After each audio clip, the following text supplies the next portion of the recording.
உலகெங்கும் வாழ்கின்ற நம் தமிழ் சொந்தங்களுக்கு ஜோதிட பூமியின் வாயிலாக மதுரை கார்மேகத்தினுடைய பணிவான வணக்கங்கள். இந்த வாரம் 24/2/2025 மாசி மாதம் 12ஆம் தேதி திங்கட்கிழமை முதல் 2/3/2025 மாசி மாதம் 18ஆம் தேதி ஞாயிற்றுக்கிழமை வரை உள்ள ராசி பலன்களை இப்பொழுது காண இருக்கின்றோம். தொடர்ந்து நமது ஜோதிட பூமியினுடைய ராசி பலன்களை கண்டு சேனலுக்கு ஆதரவு தருமாறு உங்களை பணிவோடு கேட்டுக்கொள்கின்றோம். இந்த வாரத்தில் எந்தெந்த ராசிக்காரர்களுக்கு எந்தெந்த வகையில் நன்மை கிடைக்கின்றது என்பதை இப்பொழுது காணலாம். கடகராசி நண்பருக்கு இந்த வாரத்தினுடைய ராசி பலன்களை காண இருக்கின்றோம். கடகராசிக்கு அதிபதி சந்திரன் இந்த வாரத்திலே உங்களுக்கு முதல் திங்கட்கிழமை அந்த முதல் நாள் மட்டும் உங்களுக்கு ராசிக்கு 6ஆம் இடத்திலே சஞ்சாரம் செய்து கொண்டிருக்கின்றார். சஞ்சாரம் செய்து அன்று 12ஆம் இடமான விரயஸ்தானத்தை பார்த்து கொண்டிருக்கின்றார். அதனால் அந்த முதல் நாள் திங்கட்கிழமை 24ஆம் தேதி மட்டும் நீங்கள் கொஞ்சம் கவனம் தேவை. வீண் செலவுகள் வருவதற்கு வாய்ப்பு இருக்கின்றது. வெளி இடங்களுக்கு அலைச்சல்கள் அதிகமாக வருவதற்கான வாய்ப்பு இருக்கின்றது. அதனால் எந்த காரியம் செய்வதாக இருந்தாலும் திங்கட்கிழமை விட்டு அடுத்து செவ்வாய்க்கிழமையிலிருந்து ஆரம்பிக்கலாம். செவ்வாய் புதன் வியாழன் என்பதெல்லாம் உங்களுக்கு ஒரு மிக மிக ஒரு அதிர்ஷ்டமான நாட்களாக இருக்கும். திங்கட்கிழமை தவிர்த்து விட்டு மற்ற நாட்களை நீங்கள் தாராளமாக அனைத்து காரியங்களிலும் நீங்கள் தாராளமாக ஈடுபடலாம். அனைத்துமே உங்களுக்கு வெற்றிகரமாக ஒரு நல்ல ஒரு வாய்ப்பை இந்த வாரத்திலே உருவாக்கி கொடுக்கும். அதனால் இந்த வாரம் நல்ல சிந்தனைகள், நல்ல முயற்சிகள், கடுமையான உழைப்பு, இப்படி உங்களுடைய ராசி இந்த வாரம் ஒரு சிறப்பானதாக இருக்கின்றது. அந்த முதல் நாள் திங்கட்கிழமை தவிர. அதனால் இந்த வாரம் முழுவதுமே நீங்கள் ஓடி உழைக்கக்கூடிய ஒரு அற்புதமான வாரமாக விளங்கி கொண்டிருக்கிறது. அனைத்து துறை சார்ந்தவர்களுக்குமே இந்த வாரம் கடகராசி நண்பர்களுக்கு ஒரு நல்ல வாரமாக விளங்கி கொண்டிருக்கின்றது. காரணம், உங்களுக்கு ராசிநாதன் உங்கள் ராசியை பார்க்க போகின்றார். செவ்வாய் புதன் வியாழன் என்ற 3 நாட்கள் மிக மிக ஒரு அற்புதமாக நாளாக இருக்கும். இந்த வாரத்திலே நீங்கள் குறிப்பாக எடுத்துக்கொள்ள வேண்டிய நாட்கள் இந்த 3 நாட்கள். இந்த 3 நாட்களை நீங்கள் பயன்படுத்தினால் பல வெற்றிகளை நீங்கள் அடையலாம். அந்த மற்றபடி அதற்கு அடுத்து வரக்கூடிய வெள்ளி, சனி, ஞாயிறு இவைகள் சற்று தொய்வாகத்தான் இருக்கும். காரணம், உங்கள் ராசிநாதன் சந்திரன் ராசிக்கு 8ஆம் இடத்திலே போய் அமர்ந்துள்ளார். சனியோடு இணைவார். சனி ஏற்கனவே ராகுவினுடைய சாரத்திலே அமர்ந்திருக்கின்றார். அதனால் அடுத்த வரக்கூடிய ஒரு 3 நாட்களும் உங்களுக்கு சில தொய்வுகளை ஏற்படுத்தலாம். உடல் ரீதியான சில தொந்தரவுகளையும் ஏற்படுத்தலாம். அதனால் உணவுகளிலே கொஞ்சம் கவனம் தேவை. இந்த நேரங்களிலே நாம் சொல்லக்கூடிய அந்த காலங்கள், எச்சரிக்கை காலங்களை நீங்கள் கண்டிப்பாக குறித்து வைத்துக் கொள்ள வேண்டும். அந்த நாட்களிலே நீங்கள் செய்ய வேண்டிய காரியங்கள், முதலில் நிதானம் தேவை. 2வது, யாரிடத்தில் பேசினாலும் வார்த்தைகளிலும் கவனம் தேவை. அதே போல பெரிய மனிதர்களிடத்திலே, உயர்ந்த நிலையில் இருக்கக்கூடியவர்களிடத்திலே நீங்கள் சென்று நின்று பேசும்போது அவருடைய வார்த்தைகளுக்கு முக்கியத்துவம் கொடுக்க வேண்டும், மரியாதை செலுத்த வேண்டும்.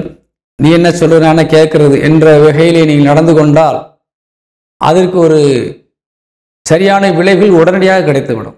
ஏனென்றால் நம்மளுக்கு நேரம் கொஞ்சம் சரியில்லாத நேரங்களிலே நாம் எச்சரிக்கையோடு நடந்து கொள்வது நல்லது. அப்பொழுதுதான் நம்ம வரக்கூடிய பிரச்சனையில் நாம் சமாளிக்கலாம். எதிரி வலுவாக இருந்தால் நாம் அந்த நேரத்திலே கொஞ்சம் அமைதி காத்து சென்று விட்டால் பிரச்சனையிலிருந்து தப்பித்துக் கொள்ளலாம். அதனால் நீங்களே சென்று எதிரிகளிடத்திலே மாற்றுவதற்கூடிய வாய்ப்பை அது உருவாக்கி தந்துவிடும். காரணம், உங்களுக்கு செவ்வாய் ராசிக்கு 12ஆம் இடத்திலே அமர்ந்து 6ஆம் இடமான உங்களுக்கு தனுசு ராசியை பார்த்து கொண்டிருக்கின்றார். அதனால் வீண் பிரச்சனைகள் உருவாவதற்கான வாய்ப்புகளும் இருக்கின்றது. கடன் பெறுவதற்கான வாய்ப்புகளும் இருக்கின்றது. அதனால் நீங்கள் தயவு செய்து இந்த வாரத்திலே கடன் வாங்குவதை தவிர்க்க வேண்டும். ஆனால் நான் மேற்கூறிய அந்த செவ்வாய் புதன் வியாழன் இந்த 3 நாட்களும் நீங்கள் வாங்கக்கூடிய கடன் என்பது ஒரு சுப செலவுகளுக்காக பயன்படலாம். ஒரு தொழிலை ஆரம்பிப்பதற்கோ, நல்ல காரியங்களுக்கோ, ஒரு திருமணத்திற்கோ, பிள்ளைகளுடைய படிப்பிற்கோ, இப்படி ஒரு வண்டி வாகனம் வாங்குவதற்கோ, வீடு வாங்குவதற்கோ பயன்படலாம். ஆனால் அதை தவிர்த்து மற்ற நாட்கள் நீங்கள் வாங்கும்போது அது வீண் விரயமாகவும் மாறுவதற்கு வாய்ப்பு இருக்கின்றது. அந்த கடன் அடைக்க முடியாத சூழ்நிலைக்கும் செல்வதற்கான வாய்ப்பு இருக்கின்றது. அதனால் எந்த நேரத்திலே கடன் வாங்க வேண்டும், எப்பொழுது நீங்கள் வாங்கக்கூடாது என்பதை முதலில் தெரிந்து கொள்ள வேண்டும். யாரிடத்திலே எப்படி பேசி எப்படி நீங்கள் காரியங்களை சாதித்துக் கொள்ள வேண்டும் அப்படி என்பதையும் தெரிந்து கொள்ள வேண்டும். அதற்கு உகந்த நாட்களையும் தெரிந்து வைத்துக் கொள்ள வேண்டும். அப்படி நீங்கள் பார்க்க வேண்டியது இந்த வாரத்திலே முக்கியமாக ஒரு பாசிபிளான டேட், அது மட்டும் இந்த 3 நாட்களை பயன்படுத்திக் கொள்ளும். முக்கியமாக முதல் நாள் நீங்கள் எதுவும் செய்யக்கூடாது. திங்கட்கிழமை எந்த ஒரு காரியத்திலும் செய்வதாக இருந்தால், தவிர்க்க முடியாத சூழ்நிலை இருந்தால், அன்று நீங்கள் செய்தே ஆக வேண்டும் என்ற நிலையில் இருந்தால் உங்கள் குலதெய்வத்திற்கு ஒரு சின்ன காணிக்கையை எடுத்து வைத்துவிட்டு நீங்கள் காரியத்தை செய்யலாம். ஒரு வரக்கூடிய தடங்கல்கள் தடையில்லாமல் உங்களுக்கு வெற்றிகரமாக தெய்வம் உங்களுக்கு காத்து நிற்கும். காரணம், உங்களுக்கு குலதெய்வம் என்பது உங்களுக்கு இப்பொழுது லாபஸ்தானத்திலே வந்து அமர்ந்திருக்கின்றது. உங்கள் குலதெய்வம் உங்களை நல்ல வழிநடத்தக்கூடிய ஒரு சக்தி வாய்ந்த கிரகமாக இப்பொழுது மிக வலிமையாக இருந்து கொண்டிருக்கின்றது. உங்கள் ராசிநாதன் சந்திரனுடைய நட்சத்திர காலிலேயே அந்த குலதெய்வம் அமர்ந்திருக்கின்றது. அதனால் நீங்கள் குலதெய்வத்தை வழிபாடு செய்தால் இந்த வாரம் கடகராசியை சேர்ந்த ஆண் பெண் யாராக இருந்தாலும் உங்களுக்கு ஒரு வெற்றிகரமான வாரமாக அமையும். தந்தையாருடைய உதவி இந்த வாரத்திலே உங்களுக்கு ஆலோசனையும் உங்களுக்கு நல்ல பலன்களையும் லாபத்தையும் தரும்.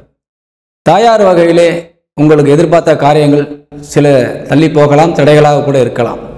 அவர்கள் மூலியமாக சில செலவுகள் கூட வரலாம். ஆனால் தந்தையின் வழியிலே, தந்தை வழி சொந்தங்கள் மூலியமாக இந்த வாரம் நிறைய நன்மைகள் இருக்கின்றது. அதே போன்று ஏழுக்குடையவன் சனி 8ஆம் இடத்திலே அமர்ந்து ராகுசாரம் பெற்று உங்களுக்கு இப்பொழுது ஒரு நல்ல நிலைமையிலே இருந்து கொண்டிருக்கின்றார். சிலருக்கு ஒரு நல்ல எதிர்பாராத தனவரவுகளை பெறக்கூடிய வாய்ப்பு இருக்கின்றது. சிலருக்கு கணவன் மனைவிக்கு நீங்கள் மருத்துவ செலவுகள் சில செய்ய வேண்டிய சூழ்நிலைகளும் இருக்கின்றது. அதனால் அவர்கள் பிறவி ஜாதத்தின் அடிப்படையிலே, லக்கணத்தின் அடிப்படையிலே அந்த நன்மையும் அந்த லாபமும் கிடைக்கும். சிலருக்கு அந்த செலவுகள் வருவதற்கு வாய்ப்பு இருக்கின்றது. அதனால் இந்த வாரம் நீங்கள் எடுத்துக்கொள்ள வேண்டிய விஷயம், நீங்கள் அந்த குறிப்பிட்ட நாட்களை தவிர்ப்பது, குறிப்பிட்ட நாட்களை பயன்படுத்திக் கொள்வது என்பது முக்கியம். மாணவர்களை பொறுத்தவரை இந்த வாரத்திலே கல்வியிலே ஒரு நல்ல நிலையிலே நீங்கள் ஒரு வெற்றியை பெற முடியும். காரணம், 4ஆம் வீட்டுக்கு அதிபதியாக விளங்கக்கூடிய சுக்கிரன் உச்சபலம் அடைந்திருக்கின்றார். புதனுடைய நட்சத்திர காலில் அமர்ந்திருக்கின்றார். புதன் 26ஆம் தேதி உங்கள் 4ஆம் வீட்டு அதிபதி இணையே காத்திருக்கின்றார். அதனால் நிச்சயமாக 26ஆம் தேதிக்கு மேலே மாணவர்கள் கல்வியிலே மிகச்சிறந்து விளங்கக்கூடிய வாய்ப்புகள் நிறைய பேருக்கு இருக்கின்றது. வெற்றி பெறக்கூடிய வாய்ப்பு இருக்கின்றது. அதேபோல இந்த கடகராசியை சேர்ந்த நண்பர்கள் 26ஆம் தேதிக்கு மேலே வீடுகளுக்கு ஒரு அஸ்திவாரம் போடுவதற்கான வாய்ப்புகள் இருக்கின்றது. அது வண்டி வாகனங்கள் வாய்ப்பு நிறைய இருக்கிறது. நிறைய பேருக்கு வண்டி வாகனம் வாங்குவதற்கான வாய்ப்புகளும் இருக்கின்றது. இந்த வாரத்திலே நல்ல நிலையிலே நீங்கள் பயன்படுத்தி வெற்றி பெற வேண்டும் என்று கேட்டு விடைபெறுகின்றேன். வணக்கம். கடகராசிக்கு இந்த வாரத்தினுடைய அதிர்ஷ்ட எண் 3. இந்த எண் நிச்சயமாக வெளிநாட்டில் இருக்கின்ற நம்ம தமிழ் சொந்தங்கள் நிறைய பேர் இதை நீங்கள் பயன்படுத்திக்கிட்டு எனக்கு தெரியும். ஆனால் அந்த 3ஆம் நம்பர் இந்த வாரம் உங்களுக்கு நல்ல லாபத்தை தரும். அதே போல கடகராசிக்கு சந்திராசிரமமும் இருக்கின்றது. இந்த வாரத்திலே 26/2 இரவு 4 மணி முதல் 1/3 காலை 7:35 வரை கடகராசிக்கு சந்திராசிரமம் இருக்கின்றது. அந்த நேரங்களில் கொஞ்சம் நிதானம் தேவை என்பதை கேட்டு விடைபெறுகின்றேன். வணக்கம்.